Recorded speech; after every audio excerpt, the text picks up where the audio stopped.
샬롬, 사순절 19일째입니다.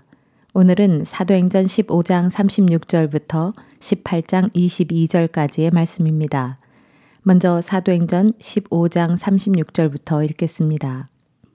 얼마 후 바울이 바나바에게 말했다. 우리가 주님의 말씀을 전했던 여러 도시들을 다시 방문하여 형제들이 어떻게 지냈는지 알아봅시다. 바나바가 대답했다. 좋소, 그렇게 합시다. 그러나 바나바는 요한 마가도 함께 데리고 가려 했다. 그러나 바울은 예전에 요한 마가가 밤빌리아에서 혼자 먼저 돌아가 버린 일을 생각하고는 그를 데리고 가는 것에 찬성하지 않았다. 이 일로 두 사람은 심하게 다투었고 결국 둘은 서로 갈라져서 각자 팀을 꾸려 전도 여행을 떠나기로 했다. 그래서 바나바는 요한 마가를 데리고 배를 타고 키프로스로 갔고 바울은 실라를 택한 뒤 신도들이 주님의 은총을 빌어주는 가운데 안디옥을 떠났다. 길을 떠난 뒤 바울 일행은 육로로 수리아와 길리기아 지방을 두루 다니며 여러 교회를 튼튼하게 하고 신자들을 격려했다. 사도행전 16장.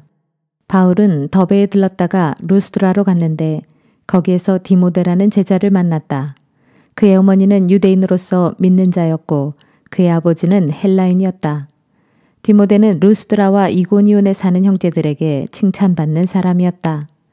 바울은 디모데를 전도여행에 동참시키고 싶어서 그를 데려다가 할례를 행하였다. 그것은 유대인들을 고려한 행동인데 그 지역에 사는 유대인들이 디모데의 아버지가 헬라인이라는 것을 모두 알고 있었기 때문이었다. 바울 일행은 여러 도시를 두루 다니면서 예루살렘 교회에서 사도들과 장로들이 결의한 사항을 전달하였다. 각처의 교회들은 날이 갈수록 믿음이 튼튼해지고 신자들의 수도 점점 늘어갔다. 바울 일행은 부르기아와 갈라디아 지방을 그냥 거쳐갔다.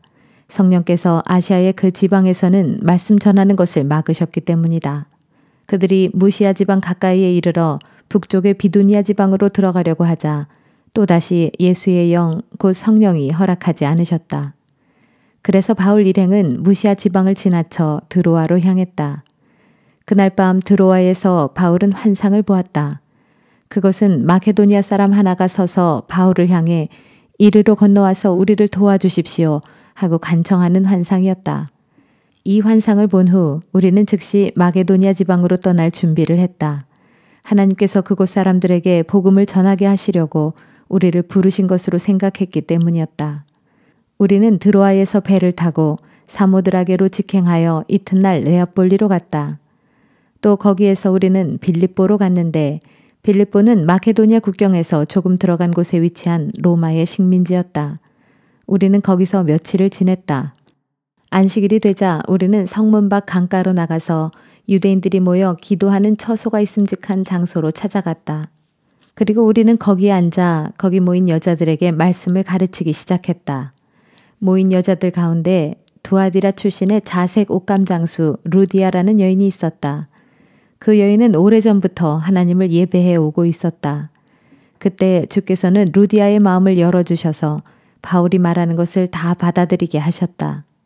바울의 가르침이 끝나자 루디아는 온 집안 식구들과 함께 세례를 받고 나서 말했다. 저를 주님의 참된 신도로 여기신다면 제 집에 오셔서 묵도록 하십시오. 그 여자가 간곡하게 청했으므로 우리는 그 초대를 기꺼이 받아들였다. 한 번은 우리가 기도하는 장소로 가다가 귀신 들려서 점을 치는 여종 하나를 만났다. 그 여종은 점을 쳐서 자기 주인들에게 많은 돈을 벌어주고 있었다. 그 여종이 바울과 우리를 따라오면서 외쳤다. 이분들은 지극히 높으신 하나님의 종들로 여러분들에게 구원의 길을 전하고 있습니다.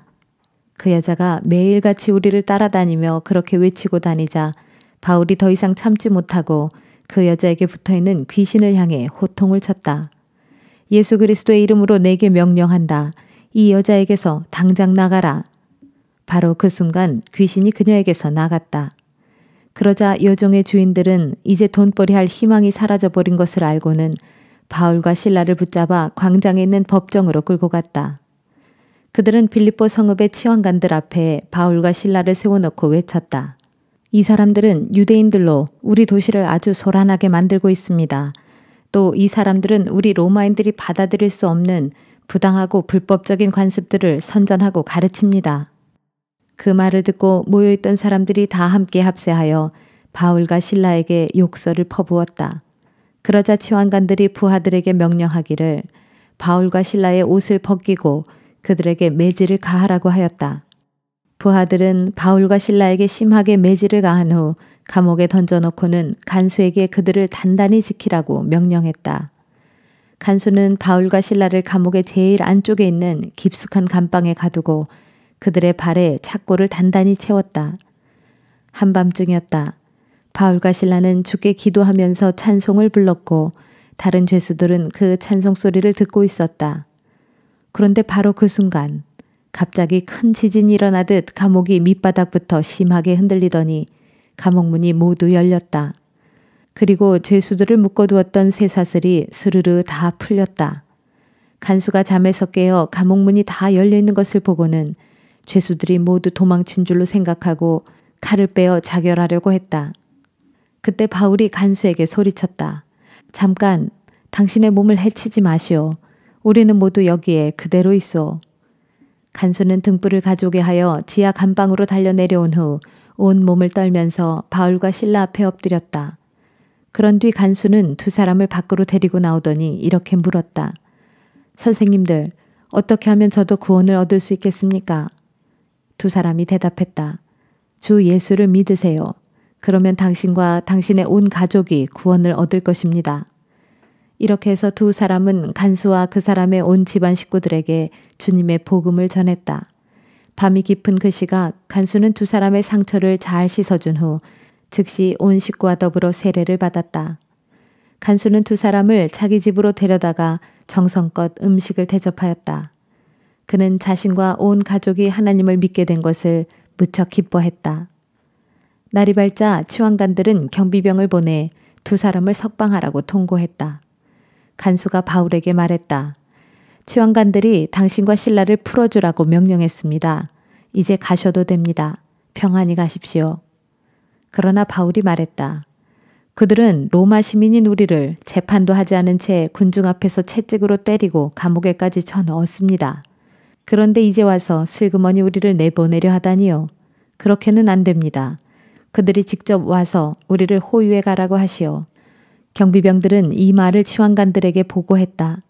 그러자 치환관들은 바울과 실라가 로마 시민이라는 말에 그만 가슴이 덜컥 내려앉았다. 그들은 곧장 감옥으로 달려가 두 사람을 위로하고 달랬다. 그런 뒤 감옥 밖으로 두 사람을 호송해 나가더니 두 사람에게 이 도시를 떠나달라고 요청했다. 빌립보 감옥에서 나온 후 바울과 실라는 루디아의 집으로 가서 신도들을 만나 그들을 위로하고 격려했다. 그런 뒤 우리는 빌립보를 떠났다. 사도행전 17장. 바울과 실라는 암비볼리와 아볼로니아를 거쳐 데살로니아로 갔다. 거기에도 유대인 회당이 있었다. 바울은 늘 하던 대로 회당에 들어가 3번의 안식일에 걸쳐 성경을 근거로 사람들에게 말씀을 전했다. 바울은 그리스도가 고난을 받은 뒤 죽은 자들 가운데서 다시 살아나야 한다는 것에 대해 설명하고 증명했다. 제가 여러분에게 전하고 있는 예수가 바로 그리스도이십니다. 이 같은 말을 듣고 몇몇 유대인들이 설득되어 바울과 실라를 따르게 되었다. 또 많은 경건한 헬라인들과 적지 않은 귀부인들도 믿음을 갖게 되었다. 그러나 대부분의 유대인들은 바울과 실라를 시기하여 거리에 불량배들을 모아 떼를 지어 큰 소동을 일으켰다. 폭도들은 바울과 실라를 찾아 군중 앞으로 끌어내려고 야손의 집으로 몰려갔다. 하지만 거기에서 두 사람을 찾아내지 못하자 폭도들은 그 도시의 관리들이 보는 앞에서 야손과 몇몇 다른 신도들을 끌어낸 후 아우성을 쳤다. 세상을 온통 뒤집어 놓은 사람들이 여기에도 나타났는데 야손이 그 자들을 자기 집에 맞아들였습니다. 그 자들은 로마 황제의 법령을 무시하고 예수라 불리는 다른 왕이 있다고 말하고 다닙니다. 이 말을 듣고 군중과 관리들은 이 일을 어떻게 처리해야 할지 몰라 당황하고 떠들썩했다. 그러나 관리들은 보석금을 받고 야손과 그 밖의 다른 사람들을 풀어주었다. 밤이 되자마자 데살로니가의 신도들은 서둘러 바울과 실라를 베레아로 보냈다. 베레아에 닿자 두 사람은 역시 유대인 회당으로 갔다. 베레아 사람들은 데살로니가 사람들보다 마음 씀씀이가 훨씬 고상했다. 그들은 기쁜 마음으로 말씀을 받아들이고 바울이 말한 것이 맞는지를 알아보려고 날마다 성경을 연구했다. 그래서 많은 유대인들이 복음을 받아들여 믿게 되었고 헬라 귀부인들과 남자들 가운데서도 많은 수가 믿어 신자가 되었다. 그런데 데살로니가 지역의 유대인들은 바울이 베레아에서 하나님의 말씀을 가르치고 있다는 말을 듣고는 거기까지 때로 우르르 몰려와서 소란을 피웠다. 그래서 신도들은 즉시 바울을 해변으로 피신시켰다. 그러나 실라와 디모데는 베레아에 그대로 남아 있었다. 바울을 안내하던 사람들은 아테네까지 바울을 안전하게 바래다 준 뒤 실라와 디모데도 속히 뒤따라와 자신과 합류해달라는 바울의 전가를 지니고 베레아로 돌아갔다. 아테네에서 실라와 디모데를 기다리는 동안 바울이 그 도시를 구경하다가 온 사방에 우상이 즐비한 것을 보고는 크게 실망했다. 그래서 바울은 회당에 가서 유대인들 및 경건한 헬라인들과 토론을 벌였고 날마다 광장에 나가서 거기에 만나는 사람들과도 토론을 했다. 바울은 또 몇몇 에피쿠로스파의 철학자들과 스토아파의 철학자들과도 토론을 했다. 그러나 바울이 예수와 그의 부활에 대해 말하면 이 수다쟁이가 도대체 무슨 말을 하려는 거지? 하거나 다른 나라의 신을 선전하고 있는 것 같군 하는 반응을 보였다. 그들은 바울을 아레오바고 광장으로 데리고 가서 말했다. 당신이 말하고자 하는 그 새로운 가르침에 대해 우리에게 말해보시오. 그런 가르침은 우리 귀에 무척 낯선 것들인데 대체 그것이 무슨 뜻인지 알고 싶소. 아테네 사람들이나 그곳에 사는 외국인들은 모두가 늘 새로운 것을 찾아서 그것을 듣고 토론하는 것으로 세월을 보내고 있었다. 바울은 아레오바고 광장에 서서 사람들에게 연설했다. 아테네 시민 여러분, 내가 보기에 여러분은 여러모로 매우 종교심이 강한 사람들입니다. 나는 아테네 시내를 돌아다니면서 여러분들이 예배의 대상으로 삼고 있는 것들을 주의 깊게 살펴보았는데 그 중에는 알지 못하는 신에게 라고 새겨진 제단도 보았습니다. 이제 저는 여러분들이 알지 못하는 것으로 규정해놓고 예배하는 그 신에 대해서 여러분께 말씀드리고자 합니다. 그분은 이 세상과 그 안에 있는 만물을 창조하신 분입니다. 그분은 하늘과 땅의 주인이시기 때문에 사람의 손으로 지은 신전에는 살지 않으십니다. 또한 그분에게는 아무것도 부족한 것이 없기 때문에 사람의 손이 도와야 할 것이 없습니다. 오히려 그분 자신이 모든 인간에게 생명과 호흡을 주시고 또 그 밖에 필요한 모든 것들을 허락해 주십니다.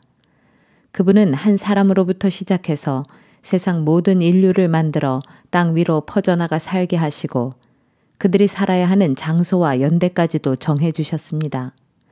그분께서 이 모든 일을 행하신 목적은 사람들로 하여금 하나님을 더듬어 찾기만 하면 그분을 만날 수 있도록 하기 위한 것이었습니다. 사실 하나님께서는 우리들 누구와도 멀리 떨어져 계시지 않습니다. 우리 모두는 하나님 안에서 숨쉬고 움직이면서 존재하고 있습니다. 이것은 여러분의 시인들 중 어떤 사람들이 우리는 하나님의 자녀들이다 라고 말한 대로입니다. 이와 같이 우리는 하나님의 자녀들이기 때문에 신적인 존재를 금이나 은이나 돌 같은 것으로 사람이 깎아서 만든 어떤 형상이라고 생각해서는 안 됩니다. 지난 날에는 하나님께서 이런 인간의 무지를 그냥 내버려 두셨지만 지금은 누구든지 다 회개하고 하나님께 돌이킬 것을 명령하십니다. 하나님께서는 자신이 세운 한 사람을 통해서 세상을 정의로 심판하실 날을 정해 두셨기 때문입니다. 하나님께서는 그분을 죽은 자들 가운데서 다시 살리심으로써 모든 사람들에게 그날에 대한 분명한 증거를 보여주셨습니다. 바울의 말이 죽은 자의 부활에까지 이르자 몇몇 사람들이 말도 안 된다며 비웃기 시작했다. 그러나 그들 가운데 더러는 그 문제에 관해서는 나중에 더 듣고 싶소 하고 말하는 이들도 있었다. 이렇게 복음을 전한 후 바울은 아레오바고 광장을 떠났다. 복음을 들은 사람들 가운데 몇몇은 바울을 따르면서 믿게 되었다. 그런 사람들 중에 아테네 시의회 의원인 디오누시오라는 사람도 있었다. 또 다말이라는 부인과 그 밖에 몇 사람이 더 있었다. 사도행전 18장. 그 후 바울은 아테네를 떠나 고린도로 갔다. 거기서 본도 출신의 아굴라라는 유대인을 알게 되었다. 로마 황제 클라우디오가 유대인들에게 로마를 떠나라는 추방령을 내리자 그는 아내 브리스길라와 함께 얼마 전 이탈리아를 떠나 그곳 고린도에 와 있던 참이었다. 아굴라도 바울처럼 천막 만드는 일을 하고 있었으므로 바울은 그의 집에 묵으면서 함께 일했다. 바울은 안식일마다 유대인의 회당에 가서 유대인들과 헬라인들을 설득시키려고 애썼다. 그러던 중 실라와 디모데가 마케도니아에서 내려온 뒤로는 바울은 오직 말씀을 전하는 일에만 전념하여 유대인들에게 예수께서 그리스도 곧 메시아이심을 힘차게 증거했다. 그러나 유대인들은 바울에게 심하게 대들면서 욕설을 퍼부었고 심지어 예수를 모독하기까지 했다. 그러자 바울은 항의의 표시로 자기 옷의 먼지를 털면서 말했다. 여러분들이 심판을 받아 멸망을 당할지라도 그것은 당신들의 책임이지 나에게는 아무런 책임이 없소. 이제부터 나는 이방인들에게로 가서 복음을 전해야겠소. 그 후 바울은 회당을 떠나 회당 바로 옆에 있는 디도 유스도라는 사람의 집에서 지냈다. 그는 이방인이면서도 하나님을 공경하는 신실한 사람이었다. 한편 고린도의 회당장 그리스보는 자기 집안 식구들과 함께 주님을 믿는 신자가 되었다. 그러자 이 소식을 들은 많은 고린도 사람들이 예수를 믿고 세례를 받았다. 어느 날 밤 주께서 환상 가운데 바울에게 나타나 말씀하셨다. 바울아, 두려워하지 말라. 너는 침묵하지 말고 계속해서 말하여라. 내가 너와 함께 있으니 아무도 너를 해치지 못할 것이다. 이 도시에는 나의 백성될 사람이 많다. 그래서 바울은 1년 6개월 동안 고린도에 머물면서 부지런히 하나님의 말씀을 전하고 가르쳤다. 그러나 갈리오가 아가야 지방의 총독으로 있을 때 유대인들은 한패가 되어 일제히 들고 일어나 바울을 붙잡아 법정으로 끌고 갔다. 그리고 유대인들은 이 사람은 율법을 어기면서 하나님을 섬기라고 설득하고 있습니다 하면서 바울을 고소했다. 바울이 막 입을 열려고 하는데 갈리오 총독이 유대인들에게 말했다.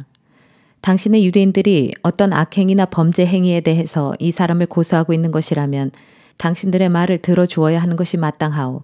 하지만 이번 사건은 단지 당신네들의 언어와 명칭 그리고 율법에 관한 문제가 아니오. 그런 거라면 당신네들 스스로 알아서 해결하도록 하시오. 나는 그런 일에는 재판관이 되고 싶지 않소. 그렇게 말하면서 갈리오는 유대인들을 법정에서 모두 몰아냈다. 그러자 유대인들은 회당장 소스데네에게로 몰려가 그를 붙들어다가 법정 앞에서 마구 때렸다. 그러나 갈리오는 그 일에 조금도 참견하지 않았다.